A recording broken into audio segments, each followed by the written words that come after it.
السلام عليكم. لا تنسوا الاعجاب بالفيديو والاشتراك في القناة تشجيعا لنا لنستمر بنشر المزيد ان شاء الله. الفريق المدريدي هذا العام ريبورتس ميندي هنا من جونيور خطير، جونيور بيثري تدخل الدفاع، الكرة تمشي لفار هنا في استاد اشبيليا من فينيسيوس جونيور، داني خرج كرة وصلت للريال، بيلينغهام لعب نافاس، كرة طويلة نافاس، الونسو في قيادة موسمه الأول قادم من دورتموند الميرينجي، ترجع كرة سهلة واسعة جدا ومنحسرة في وسط الميدان عن طريق فينيسيوس، كرة من جونيور، دفاع موجود جدا، ايفان راكيتيتش من الفريق الاندلسي، مازال يمشي كامبوس ويتصدى كيفا. دقائق صعبة على ريال مدريد، لحظات عسيرة على ريال مدريد بعد خطأ على اليمين كالعادة يركزون من جهة نافاس، يهرب فينيسيوس في مرتدات في الانتظار، هذه كرة ممتازة، كرة جول والهدف الأول، لا مش ممكن كيف ضاعت الكرة من جبريل سو يوم بقيادة المدرب الونسو. فرصة أخرى للريال من بيلينغهام، رجع كرة مدريدية، كرة عند بيختا سوماري ممتاز، كرة طويلة جواميني على اليمين يخرج كرة ممتازة فكرتها، ولكن غابت عنها الدقة.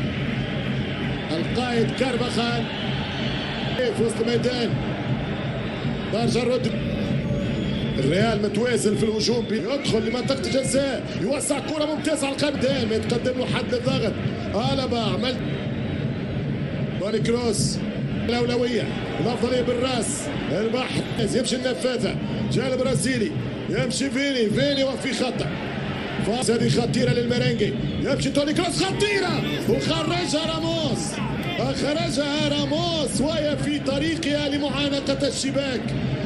تنفيذ الضربة ركنية في وسط منطقة الجزاء، ركنية ملعوبة في منطقة الجزاء، حارس المرمى يبعد هذه الكرة بكل ثقة.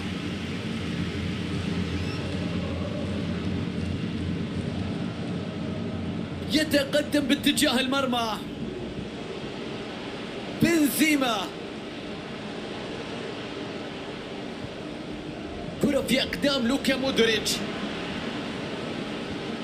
ماركو أسينسيو، تدخل رائع يلغي الخطورة الآن.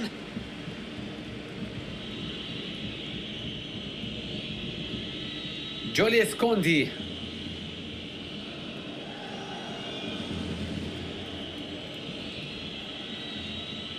بيمر من المدافع، الله على اللقطة، يا سلام على المرور، بينية ملعوبة حلوة لكن التصدي كان أحلى.